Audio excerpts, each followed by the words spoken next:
에스더 성경 처음 시작하는데요.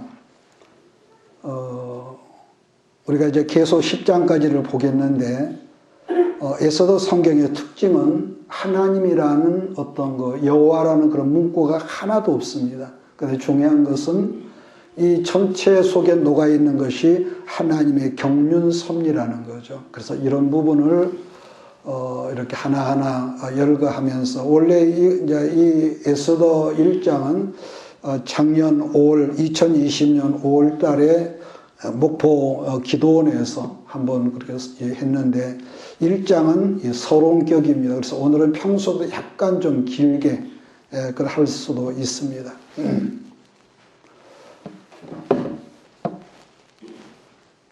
2021년 1월 첫 번째 주일날 에스더 1장 1절로 22절의 말씀을 가지고 우리의 삶 가운데 우연은 없다라는 말씀의 제목으로 은혜를 나누겠습니다. 자, 그러면 제가 오늘 첫 시간이기 때문에 에스더 성경을 우리가 설명하기 전에 참고적으로 에스라와 느헤미야는 어떤 시대 사람이냐, 이 사람들은 1세대, 그냥 포로로 잡혀가는 1세대가 아니라 바벨론의 전쟁 포로로 잡혀갔다가 선지자 에레미야가 예언했던 것처럼 70년 세월이 되었을 무렵에 바벨론에서 출생했던 그 사람들인데, 먼저는 수르바벨이 BC 547년에 1차로 귀환을 하죠. 그래서 성전 재건을 시작하지만은 우리가 지난번에 말씀을 배웠던 것처럼 사마리아 사람들에 의해서 무려 17년 동안 성전 공사를 중단해 버립니다. 못하고 있었는데 하나님께서 학개와 스가랴 선지를 일으켜서 모든 관료를 꾸짖은 다음에 이제 스룹바벨 성전이 BC 기원전 예수님이 오시기 전입니다. 515년에 완공을 합니다. 또 다른 하나는 예루살렘 성전 재건을 위해서 간절히 기도하는 선지자가 누가 있냐면은 누굽니까? 기도했던 다니엘이 있죠. 다니엘이 있는데, 이 다니엘은 그렇게 성전 재건을 기도했지만은 기원 530년까지 생존했으니까 성전 재건을 보지 못하고 죽죠. 그리고 BC 485년에 아수르가 왕으로 제위하는데, 그때 아스디 왕후가 폐위된 다음에 아마 정확한 것은 모르겠는데 4년에서 5년 그 어간에서 에스더가 왕으로 간택이 되고, 그 다음 하만이 BC 473년에 죽는 걸로 그렇게 나왔습니다. 그리고 그 다음에 아수르와 에스더의 이 아들로 알려진 아닥사스다가 있죠. 아닥사스다가 BC 457년에 왕이 되고, 그때 학사 누굽니까? 에스라가 2차 귀환을 하죠. 그 다음에 BC 444년 누가 귀환하느냐? 3차로 느헤미야가 귀환을 하고, 그대로 다시 한번 파사로 가가지고 제사장들과 레인들을 이렇게 통렬해가지고 설득을 해서 귀환하는 것으로 이렇게 이 역사가 되어 있습니다. 이제 그런 점에서 에스더 성경은 수룹바벨 총독이 1차 귀환한 후에 있었던 사건이죠. 그래서 우리가 오늘 서론이니까 이런 부분을 제가 잠깐 언급을 했는데요. 이 점을 우리가 먼저 알고, 이 에스더 성경이 어떤 상황 속에서 쓰여졌다는 것을 먼저 제가 약간 설명을 하고, 아까 처음에 말했던 것처럼 에스더 성경은 여호와라는 이름이 단 한 군데도 없지만은 그 모든 환경 속에서 하나님이 섭리하셨다. 이런 이 구조로 성경이 쓰여졌다는 것. 여러분, 어떤 나라에도 영웅으로 생각되는 사람들이 있거든요. 우리나라로 말하면은 누굽니까? 이순신 같은 그런 분인데, 그런데 이 경우는 우리만 그런 것이 아니라 일본 쪽에서도 이순신 장군을 영웅으로 생각하고, 일본 우리가 아는데 신이 많잖아요. 그래서 이순신 장군을 자기들 큰 신으로 섬긴다는 제가 말을 들었는데, 그러니까 왜냐 그러면은 이순신 장군만 아니었다면은 이 평안도 쪽으로 가는 이 병참 지원이 원활해가지고 끝까지 전부 다 먹을 수 있었는데 이순신 때문에 이 전라도 방향으로 돌아가는 모든 해로 해안선이 막히고 보급로가 끊어지다 보니까 어쩔 수 없이 후퇴할 수밖에 없었다. 이런 우리가 그 말을 듣죠. 자, 그런 점에서 본다면은 이스라엘을 위기에서 건져낸 사람이라면 본문 성경 에스더라고 우리가 볼 수가 있죠. 그러니까 페르시아 파사에 남아있던 모든 유대 민족이 완전히 멸절당할 수밖에 없었는데 그 한 여자, 힘없는 한 여자를 통해서 이 밤이 변해서 여러분 빛으로 변화되게 했던 사람인데, 그래서 이 사람을 통해서 지금도 이스라엘 유월절을 축제를 지내거든요. 장막절 그리고 이 부림절이 있습니다. 부림절. 그래서 그러면 본문 성경의 주인공 에스더가 다시 제가 언급을 합니다. 어떤 시대의 사람이냐 하면은 그 당시에 페르시아 왕이라면은 5사람이 있었습니다. 5살에서 우리 오늘 이 에스더를 우리가 같이 말씀을 들을 때 마음속에 그림을 한번 그리셔야 합니다. 몇 사람이 있었어요? 5사람이 있었는데 성경은 파사 혹은 파사로 되어 있거든요. 파사. 그런데 성경에 나타나는 왕은 실질적으로 4사람밖에 없습니다. 첫 번째가 고레스. 그 다음 왕은 성경에 나오지는 않았지만 고레스의 아들이라고 하는 캄비세스라는 왕이 있었고, 세 번째 그 아들 다리오, 그 아들 또 아수르의 왕, 곧 에스더의 남편이고, 5번째가 아닥사스다 왕입니다. 자, 그럼 고레스가 누구냐면은 맨 처음에 이제 칙령을, 바벨론을 이제 통합을 하고 나서 칙령을 내리던 사람인데, 세 번째 다리오 왕은 1차 포로 귀환을 선포해 이 스룹바벨을 고국으로 돌아가게 하고 바벨론에 의해서 무너진 성전을 재건하도록 윤호를 했던 그런 이 왕입니다. 자, 그 다음에 아수르 왕은 그 보면은 중간에 잠깐 낀 사람이라고 우리가 그렇게 추측을 해도 됩니다. 자, 그 다음에 포로 귀환 2차, 아까 에스라였는데 에스라가 그 다음에 3차는 느헤미야가 고국으로 돌아오는데 그거 모든 걸 주도했던 사람이 아닥사스다 왕입니다. 아닥사스다 왕. 그 반복 설명을 하면 스룹바벨로 성전을 건축하고 에스라를 통해서 그동안 이스라엘 민족 속에서 여러분 70여 년 동안 예배가 무너졌던 그 환경 속에서 예배를 회복하게 한 다음에 위침을 막기 위해서 예루살렘 그 성벽을 느헤미야를 통해서 재건하고 공사를 마무리를 하게 되죠. 자, 그런데 성전 건축도 성벽도 완공되었지만은 가장 중요한 것은 그때나 지금이나 제사, 곧 이 예배를 통해서 말씀인데, 느헤미야가 와서부터 율법인 말씀 교육이 에스라로부터 본격적으로 이제 시작되게 되었고, 그게 유명한 그 하나의 부흥집회가 수문학 광장의 민족적인 하나의 이 집회였던 거죠. 그런데 아닥사스다 왕 아버지가 아수르의 왕이란 말이에요. 여러분 기억나죠? 지난번 우리가 말씀했기 때문에. 그러면은 아수르가 어떤 사람인가 하면은 히브리 포로 기한에 1차와 2차 그 중간에 있었던 왕이다. 이렇게 알면 됩니다. 에스라 성경을 참고한다면 에스라 6장까지 1장부터 6장까지가 스룹바벨에 관한 말씀이 많이 나오는데, 에스라 성경 6장과 7장 사이쯤에 있었던 왕이 아수르의 왕이라는 거죠. 자, 복습을 하겠습니다. 고레스, 칙령을 내렸던 왕. 두 번째 다리오, 1차 귀환 보낸 사람. 세 번째 아수르에는 누구의 남편? 에스더의 남편. 네 번째 아닥사스다 왕은 포로 귀환 2차와 그리고 3차를 주관해서 에스라와 느헤미야를 귀국시켰던 이제 왕이라는 거죠. 그래서 에스더 성경은 아까 말씀드린 10장으로 되어 있는데, 하나님의 여호와란 말이 단 한 차례도 없지만은 정말로 중요한 것은 아까 뭐라고 했습니까? 보이지 않는 하나님의 섭리, 손길이 있었다는 거. 여러분, 섭리가 무슨 말이냐 그러면은요, 모든 일들을 하나님이 하셨다. 모든 일들을.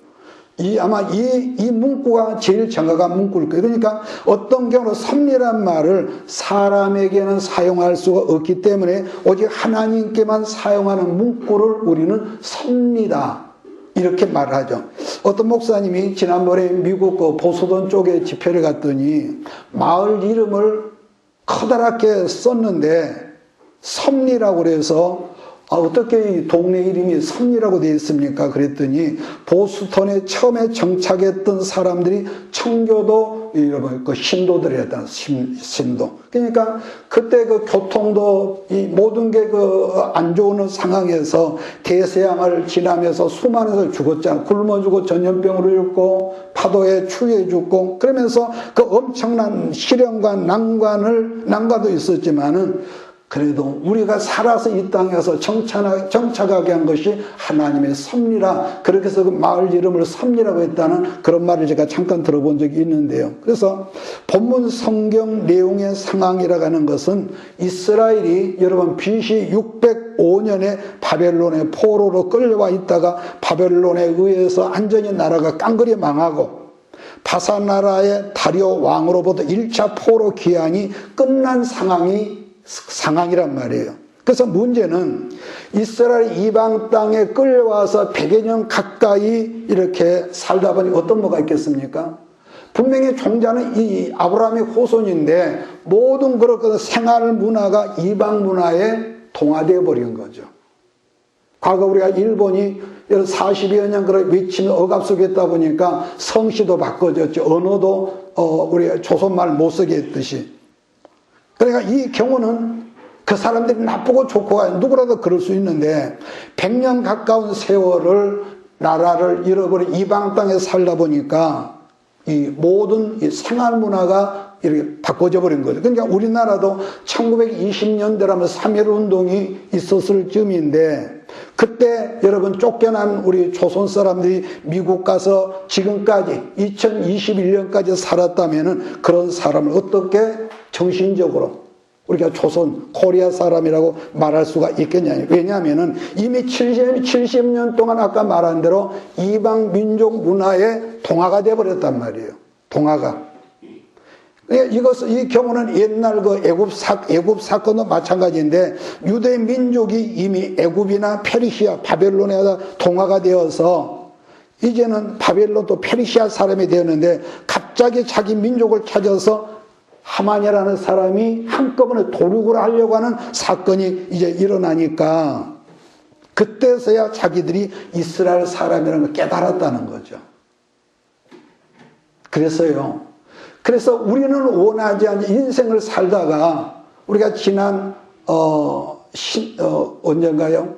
신년 예배 때인가요? 신년 예배를 말씀하면서 제가 그런 말씀을 드렸는데 우리는 전부 다 평화롭고 편안하게 사는 걸 좋은데 왜 하나님께서는 자기의 사랑하는 백성들에게 고난의 바람을 불어일으키냐는 거죠. 왜? 여러분 끝주 12월 끝주에 제가 그런 말씀을 했던 것 같네요. 여러분 그래서 어느 시대 사람이든지 원하지 않는 극심한 어떤 고난의 바람이 불 때가 있단 말이에요. 건강, 물질, 부부, 자녀 여러 문제가 여러 개 있죠. 그래서 극심한 고난의 과정을 겪고 통과한 사람이라야 내가 누구다. 내가 누구라니 정체성이 비로소 깨달게 된다는 것. 이 경우는 여러분도 나도 마찬가지입니다. 평소에는 흐리멍텅하게 살았는데 어느 날 예고 없이 엄청난 고난의 문제가 오고 아내가 감기 한 번도 안 걸렸는데 덜컹 누워가지고 오늘 일 한다고 그러면은 여러분 어쩔까요? 그때 비로소 사람은 정신을 차리고 제가 잠언 성경을 제가 지난 시간에 강의할 때 여러분 그랬거든요. 그렇던 문제가 있을 때 그래서 평소에 중요한 것은 말씀이 증거되는 것이 올바라야 하고 그 말씀을 받아들일 수 있는 심령의 그릇이 준비될 때에 어떤 상황도 긴장하고 산다는 거죠. 평소에는 흐리멍텅하게 살던 사람도 어떻습니까? 문제와 시험을 당했을 때에 정신을 차리는데 자 그러면 그런 모든 그런 인간의 배후에 어떤 역사, 내가 재수가 없어서 그런 사건을 여러분 당한 게 아니라 항상 그런 배후에는 내가 깨닫지 못하지만 하나님의 이 배후에 있었기 때문에 그런 사건을 아까 뭐라 한다고요? 아까 뭐라 한다고요? 섭리라고 한다. 섭리라고 한다. 그래서 재수가 없어서 그런 사건이 아니라 나는 깨닫지 못하지만은 이게 하나님의 섭리구나. 1992년이죠. 우리가 다 아는 사건입니다.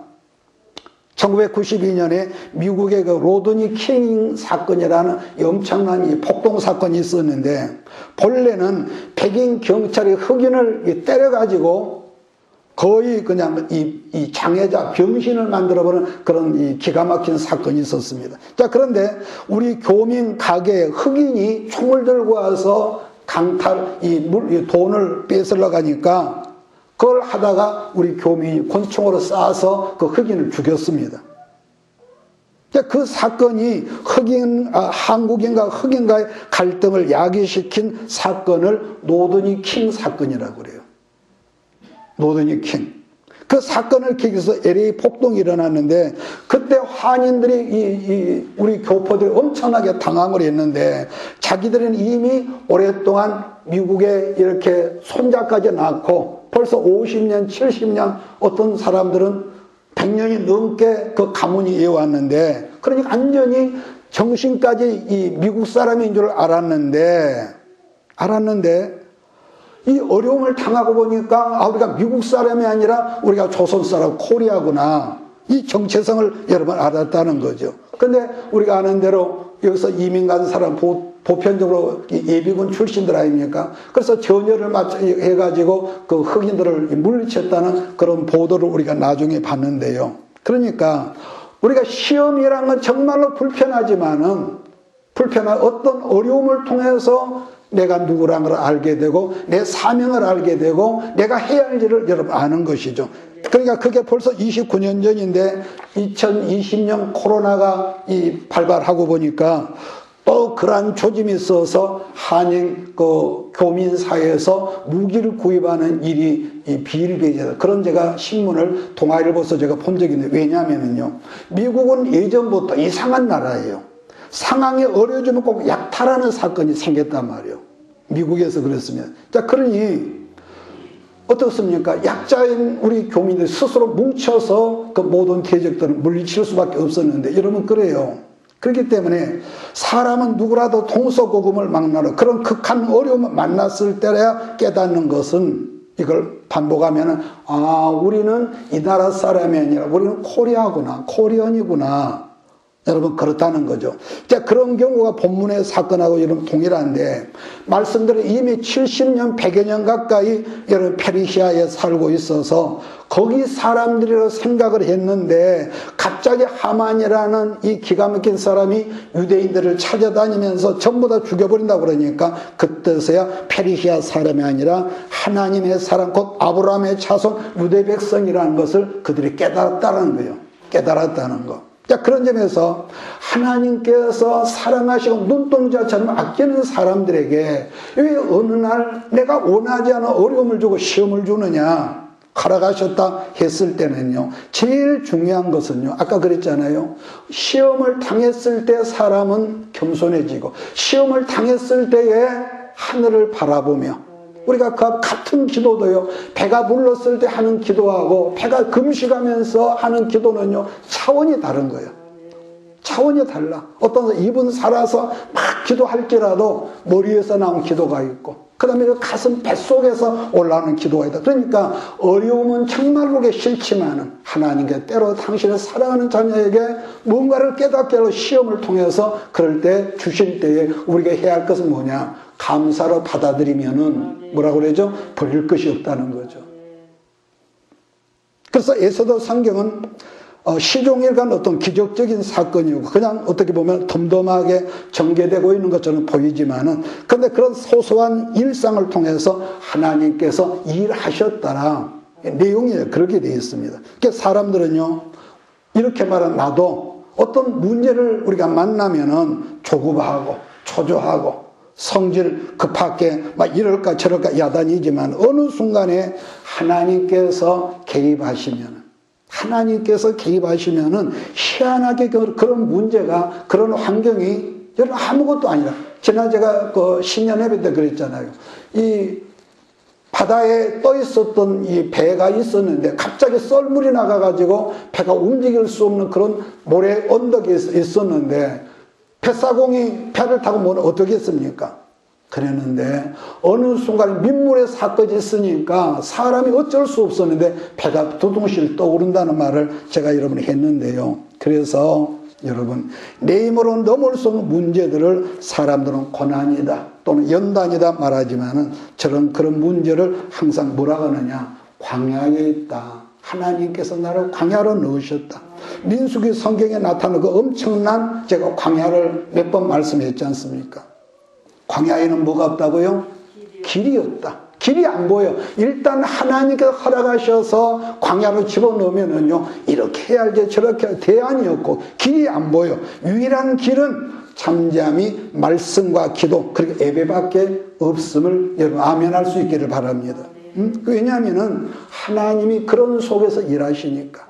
하나님 그런 속에서 일하시니까. 그러니까 언제나 하나님은 사람을 통해서 역사하셔 일하시지만은 만약에 여러분들은 오늘 광야 단계에 어떤 그 시험 속에 있다면은 누군가 조금씩 도와주는 주염 열매로 기억하지 말자는 거죠. 기대하지 말자는 거.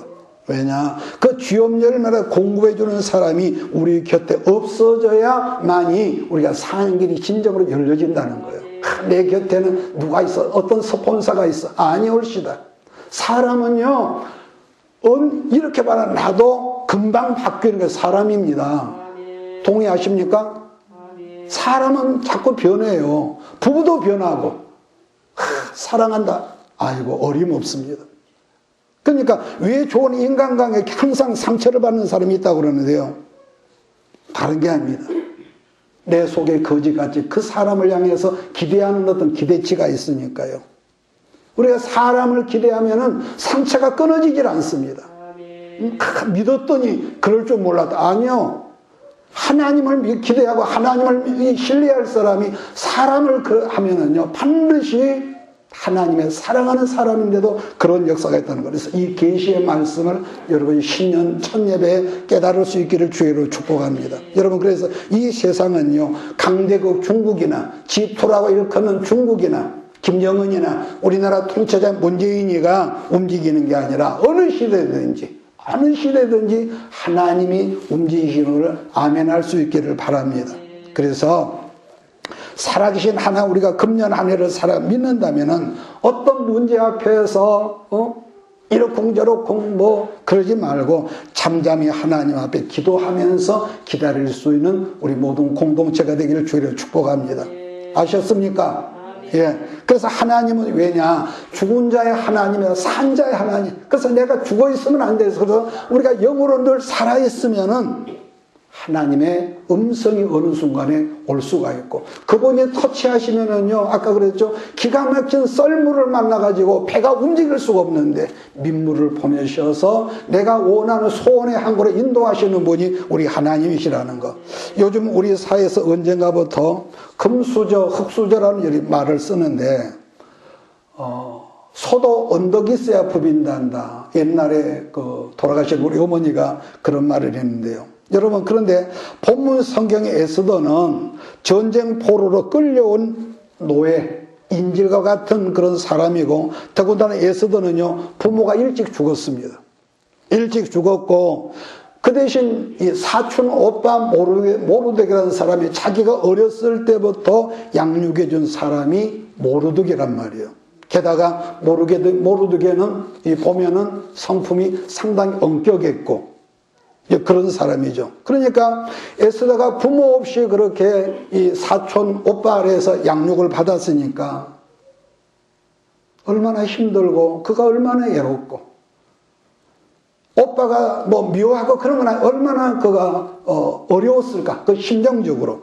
그랬으니 이 사람은요, 우리식으로 흙수저 중에 흙수저죠. 그랬는데 하나님이 전혀 엉뚱하게 일하기 시작하니까 형편없는 흙수저가 한 나라가 아니라 한 제국의 왕으로 하나님께서 끌어올리시더라는 거죠. 그러므로 예나 여러분 지금이나 장차도 이 세상은 어떤 힘 있는 어떤 카리스마가 있는 지도자가 움직이는 게 아니라 전능하신 하나님이 움직이시니까 그걸 아까 뭐라고 한다고요? 그것을 섭리라고 한다. 섭리라고 한다.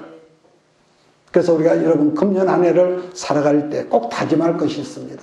하나님과 친하게 지내십시오. 이유불문하고 때로는 넘어지고 때로는 시험 들고 여러분 그런 일이 왜 없겠어요? 그런데 그런 것 속에 묻히지 말고 따라서 합시다. 하나님과 친합시다. 예, 잊지 마시고 하나님과 친하게 삽시다. 그래서 나는 흙수저라, 나는 뭐든지 딸려 말하는 사람이 있다면은 비웃어 주세요. 왜냐? 하늘과 땅과 온 우주를 말씀으로 창조하신 세상의 모든 사람 하나님이라 일컫는 그분을 우리는 부족하더라도 아버지라고 그러는 거예요. 우리 아버지. 믿습니까? 예. 사무엘상 2장 말씀을 보면 한나의 기도를 들으면 기억하십니까? 자식이 없어서 날마다 울고 불거든 이 한나가 아들을 응답으로 아들을 낳아서 하나님께 드리고 나서 그가 찬양하면서 하는 기도가 있지 않습니까?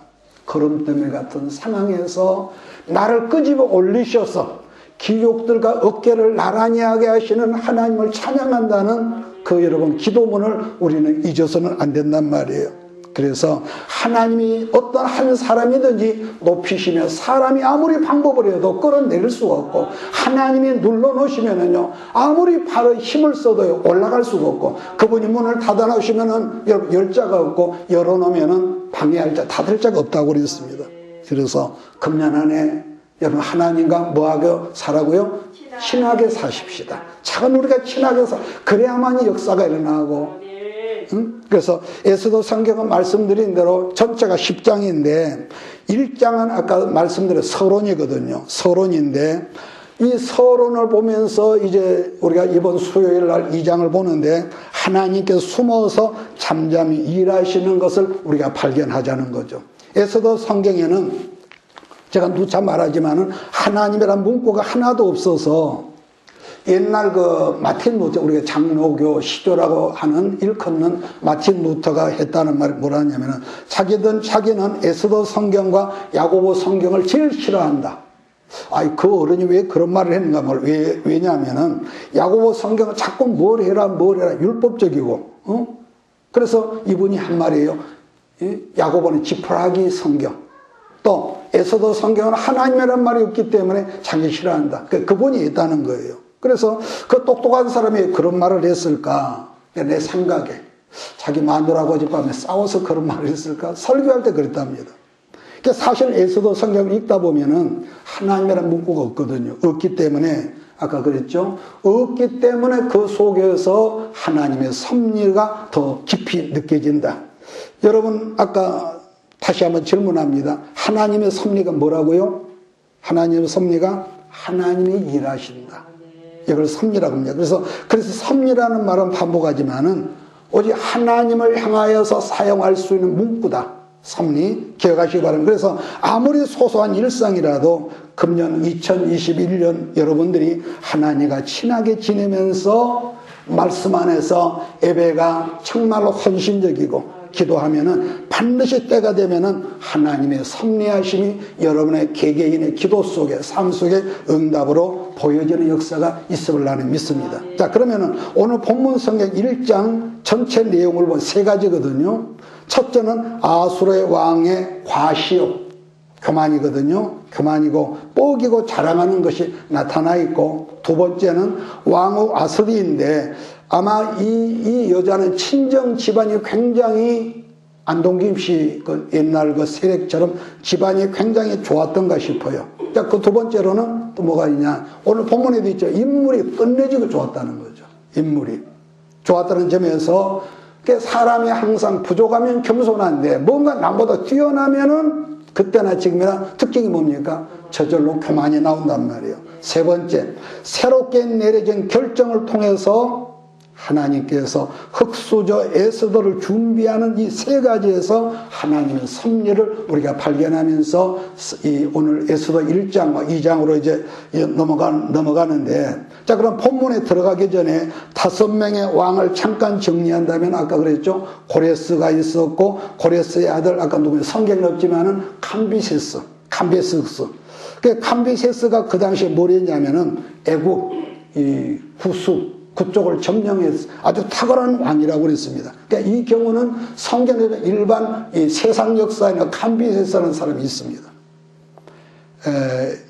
역사적으로는 이 애굽을 점령하는데 병참 문제로 돌아오다가 오는 노중에 열병인지 모르지만 그 병으로 중간에 죽었다는 거죠. 그 굉장히 아주 탁월한 왕이죠. 그 캄비세스의 아들이 누구냐면은 유명한 다리오 왕이고, 다리오 왕이 바로 아수로의 왕의 아버지인데 지금의 거대한 땅 인도를 점령한 그런 탁월한 왕이었다. 자, 그 훗날 알렉산더가 페르시아를 점령하고 인도까지 점령한 다음에 인도의 유명한 무슨 문화입니까? 감다라 문명을 가지고 와서 이름하여 헬레즘 그 문명을 만들었다고 전해져. 말씀이 이렇게 들어가면 또 복잡해지니까. 그 당시 이미 이집트는 애굽도 페르시아가 점령을 했고, 이제는 하나가 남은 그게 어디냐면은 그리스였습니다.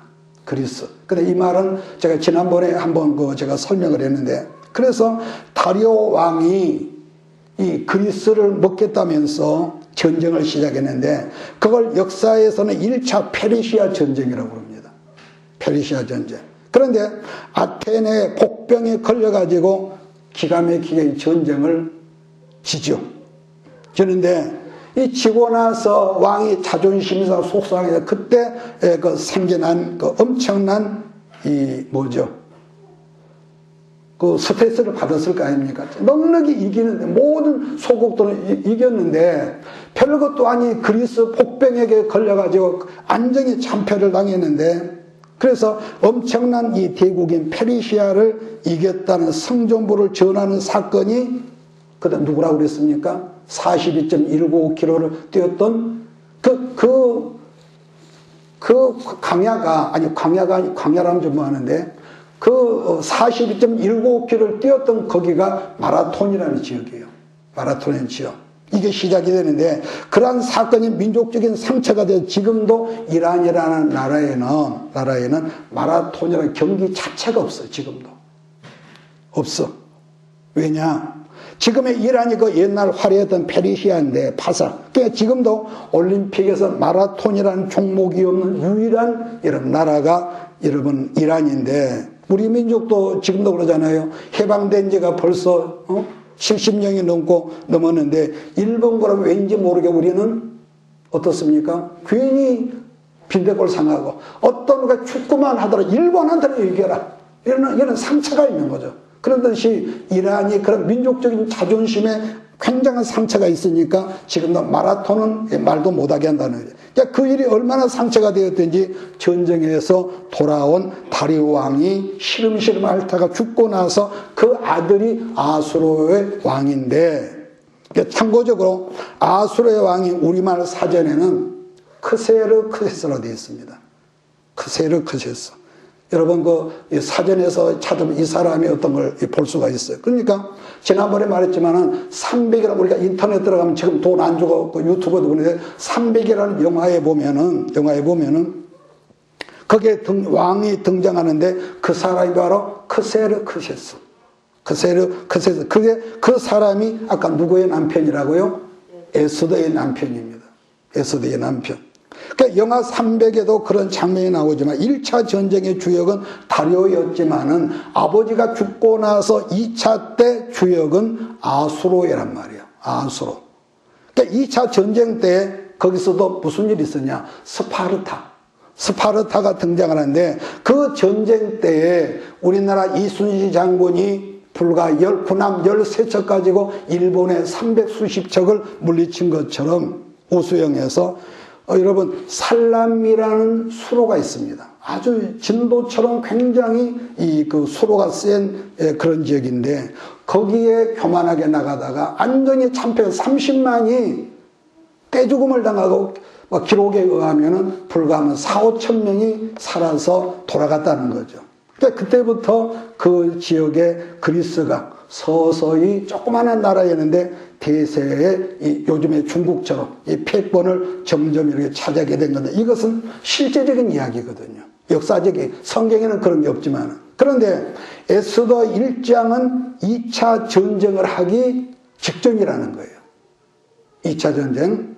그러니까 지금 1장에서 아수르의 왕은 왕이 된 지 고작 아까 몇 년이라고 그랬습니까? 3년이에요, 3년. 젊은 혈기방정한 3년인데, 그 혈기로 과시욕과 사람이 지나버려 그랬잖아요, 제가.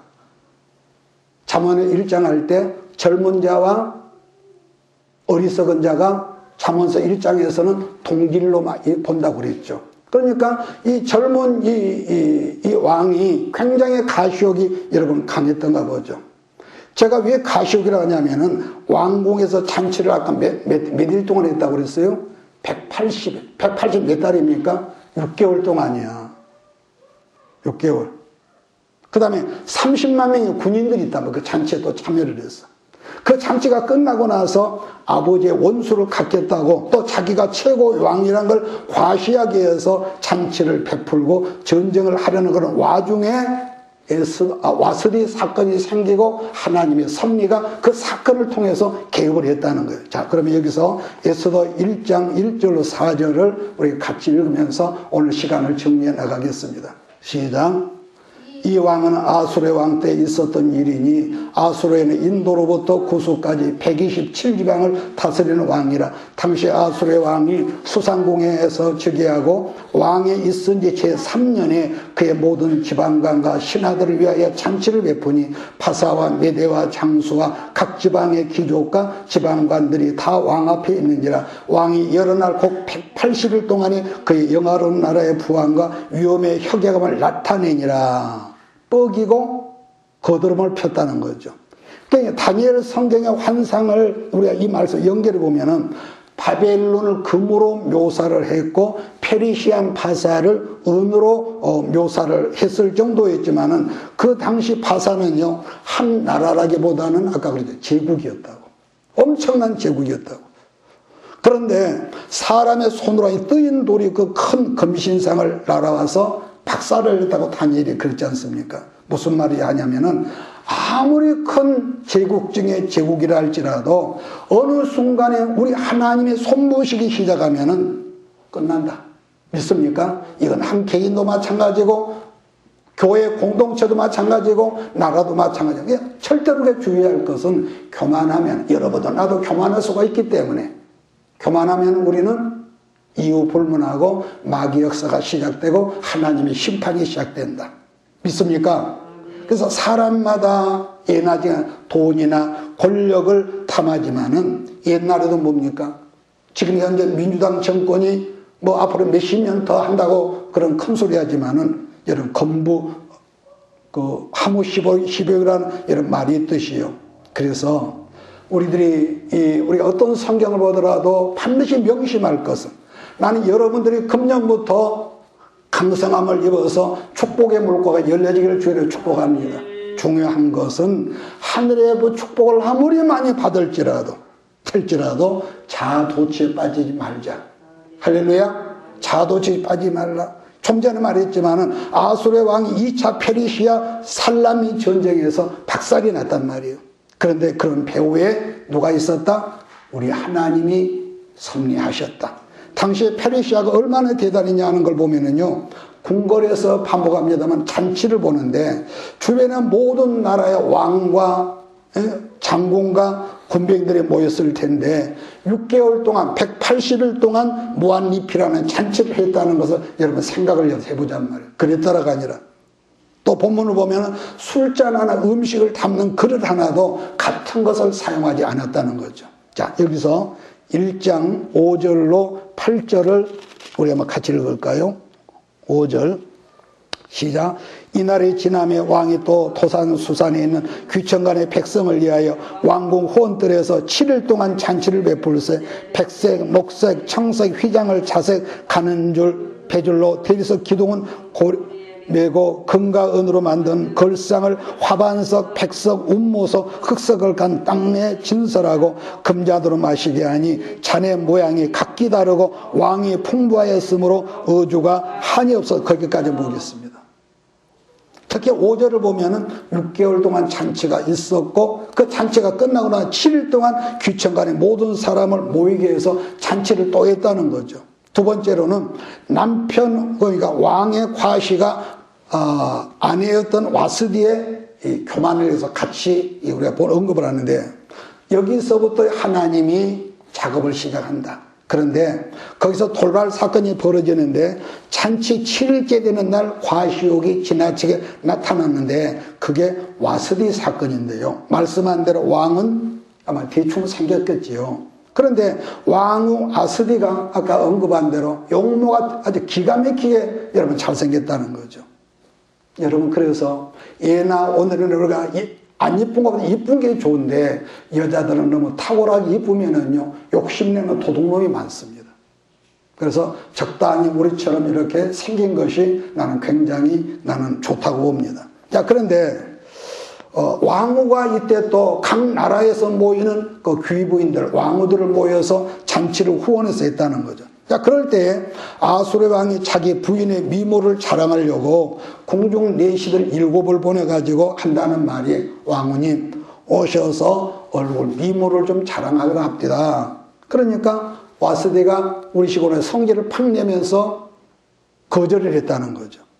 여기서 그랬다더라가 아니라 그런 배경을 보면 아마 와스디 친정 쪽에 엄청난 어떤 그런 특별한 탁월한 뭐가 있었지 않을까. 이건 제 추측입니다. 또 하나는 세계 제1의 강대국의 왕이 자기 부인으로부터 거절과 멸시를 당하고 보니까 왕이기 이전에 남편으로서 자존심이 그 많은 신하들 앞에서 엄청나게 구겨졌을 거란 말이죠. 우리말로 하면은 열을 받았다. 그래서 이런 말이 있습니다. 남편이 조금 부족할지라도 남자의 화를 우리가 다음 시간에 이 감정 문제를 터치하는데요. 자존심만은 짓밟지 마라. 뭘 밟지 마라?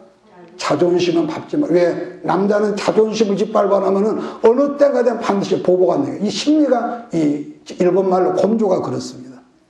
곤조가. 그러니까 왕의 자존심에 충돌이 나고 왕도 진노하다 보니까 마음에 불이 붙었다 했는데, 자, 그런 내용들을 살피는 것이 9절부터 12절인데 시간이 가니까 그건 여러분 보십시오. 그래서 이런 부분에서 볼 때에 여자는 밉게 생기기보다는 예쁘게 생기면 겁나게 좋지만은, 근데 그것보다 정말로 더 중요한 것은 예쁘기도 해야겠지만은 지혜가 없는 여자는 맹탕이라는 거죠. 잠언 기자가 한 말입니다. 잠언 31장 10절을 제가 읽고 오늘 말씀을 끝내겠습니다. 누가 현숙한 여인을 찾아 얻겠느냐? 그의 값은 진주보다 더하니라. 그런 자의 남편의 마음은 그를 믿나니 산업에 필절하지 아니하겠으며 그런 자는 살아있는 동안 그의 남편에게 선을 행하고 악을 행하지 아니하느니라. 31절 그 손의 열매가 그에게로 돌아갈 것이요 그 행한 일로 말미암아 성문에서 칭찬을 받는다는 그런 말씀이 있습니다. 모든 사람 다 그러겠습니다만은 지혜롭고 신앙에 좋다는 것은 하나님의 선물입니다. 하나님의 선물입니다. 두 사람의 과시욕, 그러니까 아수르 왕과 와스디의 교만함이 서로 충돌하다 보니까 여기에서 하나님의 작업으로 에스더가 전면에 쨍하고 이렇게 나타나는 것이죠. 그러니까 아수르 왕이 지금 집권한 지 3년 차가 되죠. 3년 차가 되니까 잘 몰라서 그랬든지 주변 신하들에게 묻습니다. 사람이요, 가난한 사람은 물질이 많아지면은 아부하고 아첨하는 사람이 생깁니다. 안 그럴 것 같죠? 내가 아무리 여러분이 어느 순간에 물질이 많아지면 반드시 아첨하는 신하, 이런 무모 같은 사람이 생기거든요. 어떻게 하면 좋겠니? 그러니까 무모가지라는 신하가 대표적으로 대답하는 게 13절로 15절인데 처리 내용이 두 가지, 거기만 읽고 오늘 마칩시다. 13절, 15절. 13절, 15절 같이 읽습니다. 시작. 왕이 사례를 아는 현자들에게 묻되 왕이 규례와 법률을 아는 자에게 묻는 전례가 있는데 그때 왕에게 가까이에 왕의 기색을 살피며 나라 첫 자리에 앉은 자는 바사와 메대 7지방관 곧 기르스나와 세달과 아드마다와 타시스와 메레스와 마르스나와 무무간이라고 그랬습니다. 자, 거기서 뭐가 나왔냐면은 첫째, 왕후 와서들을 폐위시키자. 2절. 두 번째, 본문에 놓고 나중에 이게 나오지만은 왕이 부르기 전에는 왕 앞에 나오지 못하게 합시다. 임시법을 만든 거예요. 자, 그래서 나중에 에스더가 오빠 모르드게의 한 말을 이지만은 왕이 부르기 전에는 못 나갑니다. 그런 언급한 게 있거든요. 자, 그런데 그런 모든 배경들이 하나님께서 자기 백성들을 구원하시려고 마치 모세를 준비시키는 것 같이 그런 속에서 누구를 준비하신다? 에스더라는 사람을 보이지 않는 이 손으로 준비하는 것. 이렇게 우리가 이제 보는 것이죠. 마찬가지입니다. 여러분도 나도 오늘날까지 지겹도록 무섭고 답답하고 우겨싸임을 당하는 지독한 어떤 세월이 우리 모두에게 있었다 할지라도 뜻이 없는 사건은 없다. 하나님의 역사는 평탄하고 잘 나가는 그런 데 나타나는 것이 아니라 세상 사람들 다 죽겠다고 코로나 때문에 다 죽겠다는 그런 속에서 역사가 일어날 줄 믿습니다. 이삭이 축복받는 것도 가뭄 들어서 다 죽겠다. 오직하면 이삭 약속의 사람이 애굽으로 내려갈 때에 하나님께서 야 가지마 여기 있어. 이방 땅에서 있었는데 거기에서 하나님이 복을 주시니까 블레 사람이 100년 동안 벌어야 할 이 수확을 오늘날 사업을 단 1년에 100배나 이 소득을 얻었는데 이런 역사가 오늘 우리 교회와 우리 성도들과 교회 밖에서 이 말씀을 아멘으로 듣는 모든 분들에게 이삭의 농장의 축복의 역사가 나타나기를 예수 이름으로 축복합니다. 그래서요, 환경이 아무리 깜깜해도 예수 그래서 성령으로 살아가는 사람은 그래서 올 한 해도 말씀과 기도와 예배로 살면은 마침내 우리의 원수 하만이 꼬그라지고 여리고가 박살이 나는 것처럼 여러분 앞에도 우리 앞에도 이런 동일한 역사가 일어날 것을 믿습니다. 기도합니다. 내가 너와 항상 함께 하리라. 내가 너를 지키리라. 실망치 말고 나를 보아라. 나는 너의 하나님이라. 실망치 말고 나를 보아라.